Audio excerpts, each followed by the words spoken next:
நீங்கள் காம்படிட்டிவ் எக்ஸாமுக்கு ப்ரிப்பேர் பண்ணிகிட்ருக்கீங்களா? அப்போ உங்களுக்கு தான் இந்த வீடியோ. நம்ம மீனா விலாக்ஸில் நிறைய யூஸ்ஃபுல்லான வீடியோஸ்லாம் அப்லோட் பண்ணியிருக்கோம். அதே மாதிரி காம்படிட்டிவ் எக்ஸாம்ஸில் வர சம்ஸை எப்படி சால்வ் பண்ணலான்னு சொல்லிட்டு டெய்லியும் ஒரு வீடியோ அப்லோட் பண்ண போகிறோம். இப்போ நம்ம ஃபர்ஸ்ட் என்ன டாபிக் பார்க்க போகிறோம்னா கோடிங் அண்ட் டீகோடிங். டீகோடிங்கில் ஏ டு இசட் வரைக்கும் இந்த ஆர்டரில் எழுதி வச்சுக்கணும். அப்போ தான் நமக்கு சம்ஸ் போடும்போது ஈஸியாக இருக்கும். டீகோடிங்கில் மொத்தம் 3 டைப்ஸ் இருக்குது. ஃபர்ஸ்ட் டைப் வந்துட்டு fixed coding, 1-to-1 coding, cross coding. Second type வந்துட்டு நம்பர் கோடிங். தேர்ட் டைப் வந்துட்டு பேராகிராஃப் கோடிங். இப்போது நம்ம ஃபர்ஸ்ட் டைப்பில் இருக்க ஃபிக்ஸ்டு கோடிங் பற்றி தான் பார்க்க போகிறோம். ஃபிக்ஸ்டு கோடிங்னா என்ன?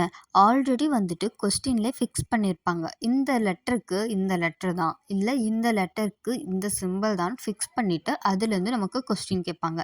இப்போ இந்த கொஸ்டின் பாருங்கள், பிரைனுன்னு இருக்குது. பிரைனுக்கு இந்த சிம்பிள்ஸ் தான் ஃபிக்ஸ் பண்ணிட்டாங்க. அதே மாதிரி டயருக்கு இந்த சிம்பிள்ஸ் தான் ஃபிக்ஸ் பண்ணிட்டாங்க. இப்போ ரெண்ட்டுக்கு என்னன்னு கேட்குறாங்க. இந்த ரெண்ட்டுன்ற வேர்டு வந்துட்டு ஆல்ரெடி நம்ம பிரெயின் டயர்லேயே ரெண்ட்டுன்ற வேர்டோட ஸ்பெல்லிங் இருக்குது. RENT. RENTக்கு என்ன சிம்பிள்ஸ் இருக்குதுன்னு அதை எடுத்து எழுத போகிறோம். அதுதான் ஃபிக்ஸ்டு கோடிங். இப்போது ஃபிக்ஸ்டு கோடிங் எப்படி பண்ணணும்னு நம்ம கற்றுக்கிட்டோம். இதே மாதிரி ஒரு சம் நான் உங்களுக்கு கொடுத்துருக்கேன். அதை ட்ரை பண்ணி ஆன்சரை கமெண்ட் பண்ணுங்கள்.